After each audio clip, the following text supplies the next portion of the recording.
आज मध्य प्रदेश में बच्चों का यदि कोई भविष्य बना रहा है तो वह है अतिथि शिक्षक। अतिथि शिक्षक की आज स्थिति कैसी हो गई है, इसकी बानगी जो मेरे साथ खड़े हैं उनके बयानों से लगाई जा सकती है। दरअसल ये एक अतिथि शिक्षक हैं, लेकिन ये लगातार स्कूल जाते थे, बच्चों को पढ़ाते थे, क्लासेस लेते थे, उसके बावजूद इनकी पेमेंट प्रधानाचार्य यानी जो प्राचार्य हैं उनके द्वारा काट दी गई। क्या है पूरा मामला, हम इन्हीं से जान लेते हैं। क्या नाम है आपका? हमारा नाम राजेश सिंह है। अतिथि शिक्षक हूँ, शासकीय उच्चतर माध्यमिक विद्यालय पुयौना, संकुल पुयौना, जवा पुयौना, जीवा, मध्य प्रदेश।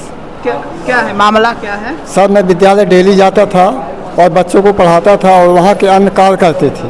प्राचार्य जी द्वारा डेली दस्तखत नहीं कराए जाते थे और उनके द्वारा वेतन काट लिए जाते थे। जब मैं इसकी शिकायत CM हेल्पलाइन ने किया, इसके बाद भी निराकरण नहीं हुआ। उसके बाद भी 40 दिन का वेतन हमारा काटा गया। इसके बाद मैं 4 बार कलेक्टर मैडम को दिया, 3 बार JD को दिया, 1 बार आयुक्त महोदय को दिया। समस्या जसकीता से है और मैं अब रोटी के लिए मोहताज हूँ। प्राचार्य कौन है? प्राचार्य श्री लालजी पांडे पूर्व प्राचार्य हैं। तो जब आप शिकायत करते हैं तो कुछ बोलते हैं वो? वहाँ से कोई यहाँ से कहते जाओ तुम अब घर में बैठो और निराकरण हो जाएगा, और लेकिन इस पेपर को कूड़ादान में फेंक दिया जाता है। नहीं, वहाँ प्राचार्य क्या बोलते हैं? प्राचार्य से कोई मतलब नहीं। मैं अब दूसरे स्कूल में हूँ। अच्छा, दूसरे स्कूल में चले गए? हाँ, ये पिछले साल का मैटर 2024 का। अच्छा, तो सिग्नेचर दस्तखत क्यों नहीं करवाते थे, हस्ताक्षर आपका? उसमें क्या था कि पैसे लेन देन करने के लिए वो अपने पास दस्तखत रजिस्टर रखते थे और 2-2 कूट रजिस्टर बनाते थे। हाँ। और 15 दिन 20 दिन में वो दस्तखत कराते थे, जिसका मन हो कराते थे, जिसका मन हो तो नहीं कराते थे, और फिर अपसेंट करके वेतन काट लेते थे। तो इससे उन्हें क्या फायदा होता था? उनको फायदा, उसमें जेब में पैसा जाता था। तो जब आपका पैसा आएगा ही नहीं, आपने दस्तखत तो किए नहीं, तो पैसा तो आएगा नहीं, सरकार तो देगी नहीं, तो फिर कैसे? अतिथि शिक्षक से वो लेते थे, मतलब वेतन जनरेट करने के लिए, उपस्थित कराने के लिए। अच्छा, कि मैं उपस्थित, आप कुछ पैसा दीजिए तो मैं आपका दस्तखत कर दूँ, करा लूँ। जी। फर्जी दस्तखत? फर्जी नहीं, रेगुलर मतलब कि आपका मतलब कि नहीं दोगे तो नहीं करवाऊंगा, ऐसा टाइप? ये कहते थे कि जिसको मन होगा हंसाऊंगा, जिसको मन होगा बुलाऊंगा, जिसको मन होगा गवाऊंगा। मैं प्राचार्य बोल रहा हूँ, जहाँ तुमको शिकायत करना हो कर दो। ये सभी के साथ ऐसा करते थे? सभी शिक्षक सभी के साथ करते थे, लेकिन कुछ लोगों ने सह लिया, लेकिन मैंने उसको नहीं सहा। कितना रुपए मांगते थे आपसे? हम मतलब जितना मन हो, 1000, 2000, 3000, इसकी कोई लिमिट नहीं थी। जब शुरू में जब ज्वाइनिंग किए जब 6000 रुपये मांगी गई थी। 6000 रुपये काहे के? मतलब ज्वाइनिंग कराने के लिए, जिसको मैं मना कर दिया था। हाँ। तभी से 1-2 महीनों ठीक काम किए, इसके बाद भी वो वेतन काटना चालू कर दिए।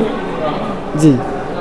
तो आप बोलते नहीं थे कि मेरा दस्तखत करवाइए? तो बोलते थे तो कहते थे कि वो हमारे ऊपर की बात है, इस टाइम में तुम्हारा थोड़ी अधिकार, जो मैं करूँगा वो ना होगा। तो इसकी शिकायत कहाँ की? मैं CM हेल्पलाइन में किया, 4 बार यहाँ जन सुनवाई कलेक्टर को दिया, 2 बार JD को दिया, 1 बार आयुक्त को बताया, लेकिन समस्या जटिलता से। DO के पास गए थे? DO के पास यहाँ से लेटर जाते हैं, 4 बार जा चुके हैं। आप गए DO के पास? DO यहाँ स्वयं मिलते हैं लेटर के पास में। 3-4 बार मैं उनको बताया। अपने ऑफिस नहीं गए हैं? ऑफिस में नहीं गया सर। तो DO क्या बोलते, कुछ बात हुई है? तो ये लेटर से DO को लिखा गया है ना, जिला शिक्षा अधिकारी को। तो कुछ आपसे बात हुई? वो फोन में उनसे बात कर लेते, जो जैसे बात करते हो, और फिर कहते कि आओ तुम्हारी समस्या निराकरण हो जाएगा। और वही तमाशा चल रहा 4 महीने से।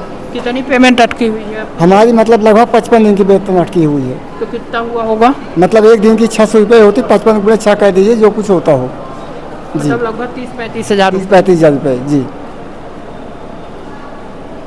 ठीक है। देखिए, ये अतिथि शिक्षक हैं और इनकी जो परेशानी है, कहते हैं कि इंसान मेहनत करता है तो सिर्फ़ और सिर्फ कुछ कमाने के लिए, लेकिन मेहनत करने के बावजूद यदि किसी की गाढ़ी कमाई पर डाका डाल दिया जाए तो क्या ही कहा जाए। और ख़ासकर उनमें जो भविष्य को गढ़ते हों, जो बच्चों को पढ़ाते हों, ऐसे शिक्षक के साथ ऐसा अत्याचार किया जाए तो इसकी कल्पना नहीं की जा सकती। वीडियो जर्नलिस्ट सोनाली के साथ नीरज तिवारी की रिपोर्ट।